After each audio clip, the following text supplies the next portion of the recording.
temps de vous informer, mesdames et messieurs. Merci de faire confiance au journal de la ville et tout de suite les sommaires.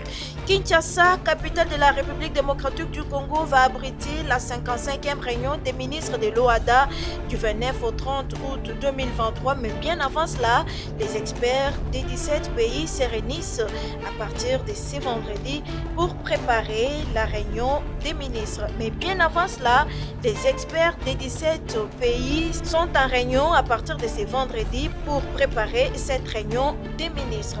Les travaux du 12e Conseil national extraordinaire de l'Association des parents d'élèves et d'étudiants de la République démocratique du Congo se sont clôturés ce jeudi tard dans la soirée. Le participant représentant l'ANAPECO venu des différentes provinces de la RDC s'engage à mobiliser les parents autour des acquis de la gratuité de l'enseignement des bases prôné par le président de la République, Félix Antoine Tshisekedi Tshilombo.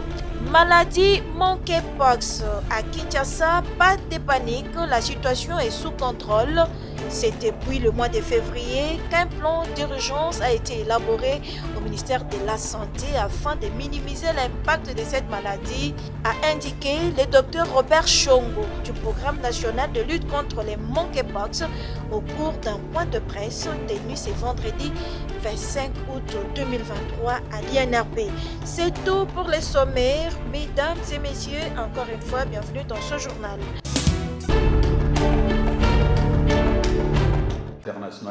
Kinshasa, capitale de la République démocratique du Congo, va abriter du 29 au 30 août 2023 la 55e réunion des ministres de l'OADA.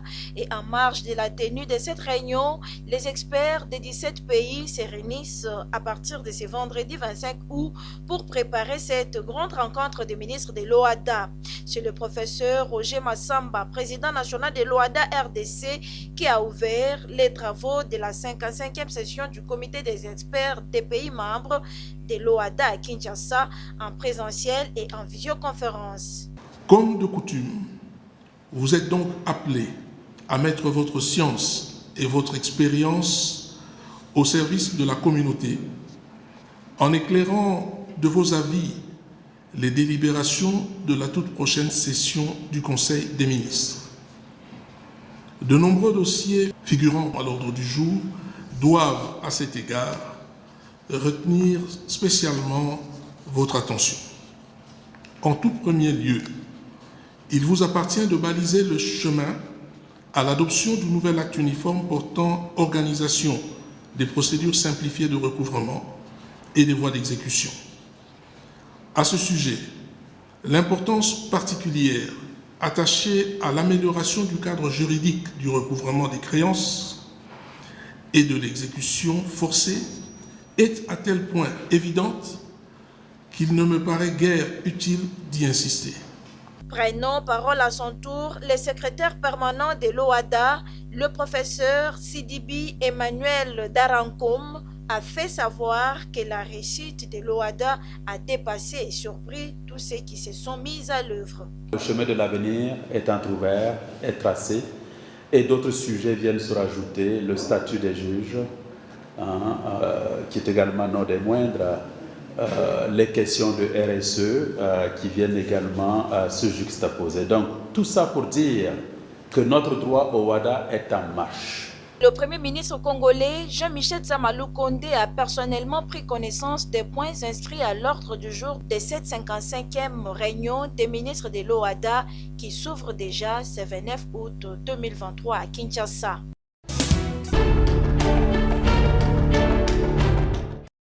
Le ministre de l'enseignement primaire, secondaire et technique, le professeur Tony Mwabakazadi, a clôturé ce jeudi 24 août 2023 à Kinshasa les assises de la revue annuelle des performances. Après l'audition des résolutions de l'atelier annuel d'évaluation des activités de l'inspection scolaire 2023, la lecture du rapport final des assises, assorti des recommandations, le ministre Tony Mwabakazadi a pris la parole pour clore ces travaux qui ont duré 3 jours, tout en reconnaissant la véracité du diagnostic posé par les participants.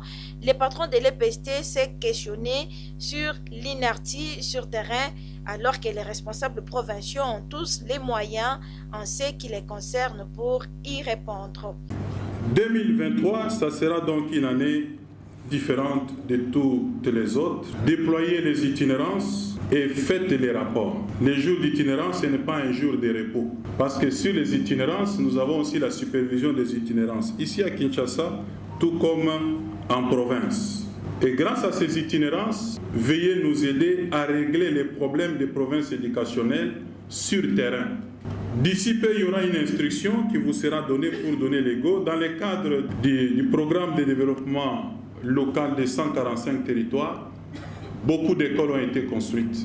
Il m'a été demandé d'organiser la réception de ces écoles. Alors, comme c'est dans les 145 territoires, nous allons tous nous organiser pour que la réception se fasse les mêmes jours et à la même heure. Pour le ministre Tony Mwabakazadi, c'est aussi le moment que chaque responsable provincial puisse s'auto-évaluer pour savoir si réellement il est à sa place et qu'il fait bien son travail. Ces assises nous permettent de nous interroger, chacun en ce qui le concerne, de ce qu'il a pu faire par rapport à ce qui était attendu, qu'est-ce qu'il n'a pas fait, pourquoi ça n'a pas été fait, qu'est-ce qu'il faut faire.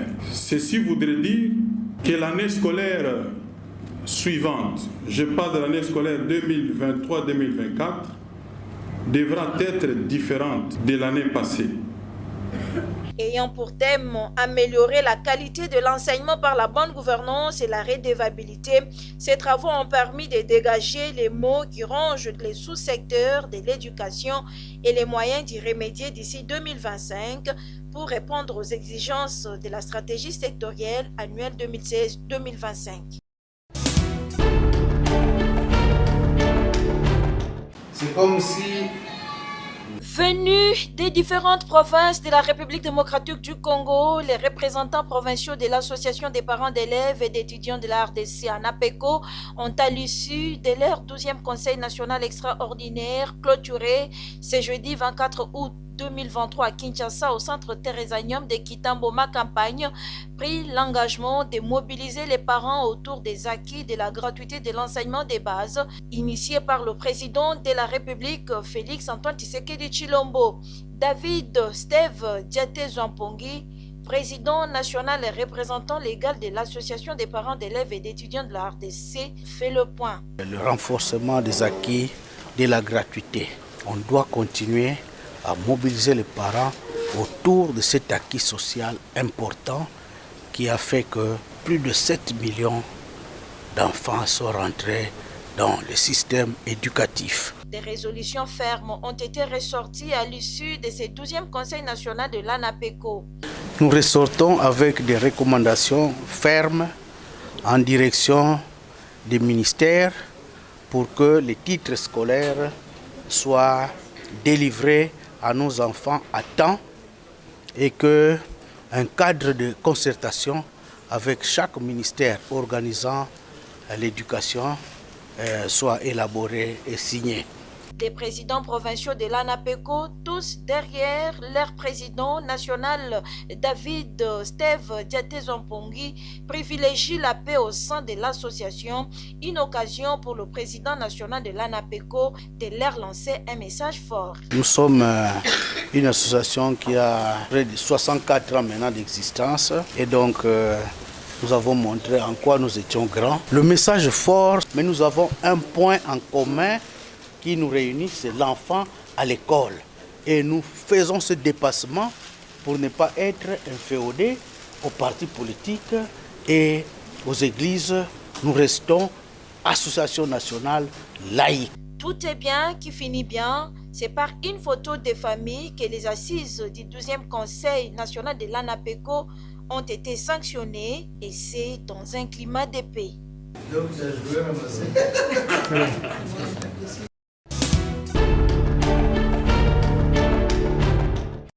Polémique autour de la révision, la révisitation, la modification ou même le changement pur et simple de la Constitution, Maître Hervé Diakessé coupe court et s'inscrit en faux. Pour ce juriste chevronné et membre du comité laïque de coordination, le temps n'est pas propice pour une nouvelle constitution et cette question n'a jamais fait l'objet d'une discussion et de prise de décision commune au sein du CLC. Dans le cadre du comité laïque de coordination, nous ne sommes jamais réunis sur une question relative au changement de la Constitution. Mais le professeur Ndaïwel est un brillant intellectuel de notre pays. En tant que tel, il est libre de pouvoir faire n'importe quelle proposition, puisque tout Congolais a le devoir de pouvoir réfléchir éventuellement sur l'amélioration de la situation de notre pays. Je ne parle pas en tant que porte-parole du CLC, parce que le CLC en tant que tel n'est pas concerné par cela. En tant que juriste, moi je trouve que c'est un faux débat. Il n'a pas lieu d'être. Non pas que la réflexion du professeur soit non pertinente, néanmoins dans le contexte actuel, d'abord le contexte est biaisé, puisque nous sommes à l'orée du processus électoral.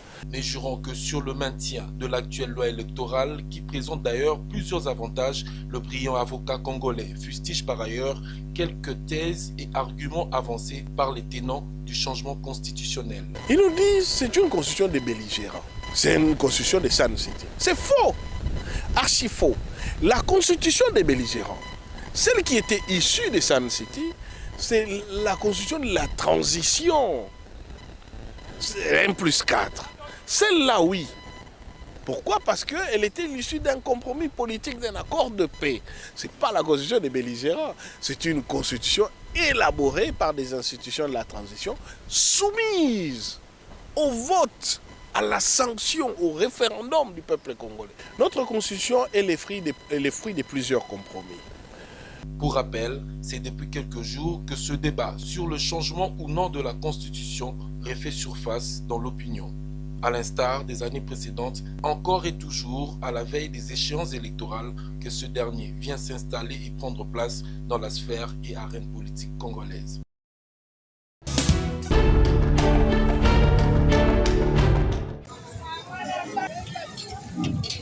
L'avenue Chaba, qui relie 3 communes, à savoir la commune de Kasavubu, Ngiringiri et celle de Bumbu, bénéficie désormais de l'éclairage public sur son tronçon, compris entre l'avenue de Victoire dans la commune de Kasavubu jusqu'à la commune de Bumbu. Après la réhabilitation de cette avenue quelques mois plus tôt, l'éclairage public posé sur cette grande artère illumine la population de ces 3 communes. Un motif de satisfaction pour les habitants de la commune de Kasavubu, qui remercie le chef de l'État Félix Antoine Tshisekedi Tshilombo d'avoir jeté un regard dans leur contrée. À en croire la population, cet éclairage public va lutter contre l'insécurité et les permettra de poursuivre tranquillement leurs activités économiques, même pendant les heures tardives. Normalement, ndenge Chaba ezalelaki na ndenge ekomi sikoyo c'est bon avec le président de la République. Chaba oyo liboso ezalaki babando okata bato to bando bangela na Chaba oyo soki olingi obima boye soki otala na Chaba molimo ezali na Chaba sikoyo c'est bon. Et l'autre monde éclairage public et l'autre canela qui coûte que ekokota ekoti makada makalate ekokota nango déjà. Et ça vraiment très bien pour la maille. Ouais kabe c'est bon. Wana côté wana na fachi 100%. Wana ba vraiment vote na eza nango pepele. Chaba kala. Depuis bande ezalaki na santé ata venir ezalaki mabe donc ba courant ya ba nini ba kanalo ezalaki te. Oyo atipeto akongisi makambo nyonso tomoi lelo baantene banzela ya bien baprince baminyaningo et c'est des solutions bien. Certains ont émis le vœu de voir ces projets se pérenniser dans d'autres communes de la capitale. Bon, en tout cas, merci Chaba. Et cela, Chaba, on a beaucoup de choses à noter, là, il nous dit en tout cas. Mais, Zamba Souni Pekata, Chaba, il y a en tout cas ça. Donc, par rapport à Mboka Zaraki, là, les locaux me peuvent au moins que Chaba, il est là, à venir et à Bouyuni. Donc c'est normal. En tout cas, c'est pas. Biso to ligne mboka, même à tes partout, même à ta maloukou là. Non c'est pas Kachama, Kasabu. Popule wo sa salamo lié. Ne si chaba ndenge boni boye et si liga bongo. Non. Population la population. Ligne to ko to se pela. Pour les arrêts mais quand même bien ça va. Mais sikoyo esuka kala ba milieu ya boyete, tina ba kituka, na ba bibwa. Jean-Boine, est-ce que tu as Kuluna, Rosa Mouké, vous avez Kuluna, on a facilité au monde. C'est bon. Les bénéficiaires sont appelés à protéger ces biens publics mis à leur disposition.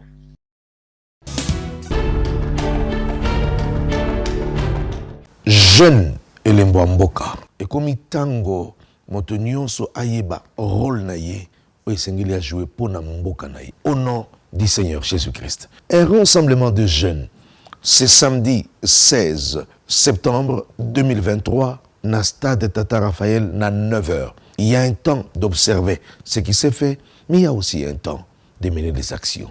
Elembo Yamboka. Tukuzala na bayembi lokola, ka S Bloom. Mbote Mbote Balanzambe. Alors, aujourd'hui, je viens vous confirmer ma présence pour ce 16 septembre au stade Tata Raphaël pour le programme Jeune Elembo Yamboka. Je serai avec vous pour qu'on puisse passer un merveilleux moment dans la présence de Dieu. Venez massivement, on ne sait jamais ce qui va se passer. Quand le Seigneur est là, l'extraordinaire n'est pas absent. Que Dieu vous bénisse, on est ensemble. Jimmy. Isaac Bola. Michel Bakenda. Eunice Somalia.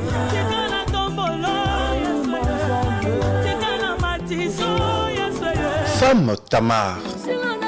Papa Missoussou.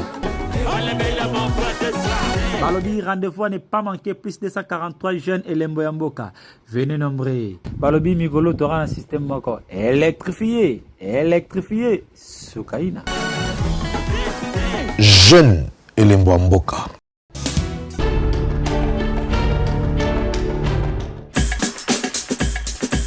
Ainsi s'achève cette édition du Journal de la Ville, mesdames et messieurs. Merci de l'avoir suivi. Le prochain rendez-vous est fixé pour ce samedi et d'ici là, portez-vous bien.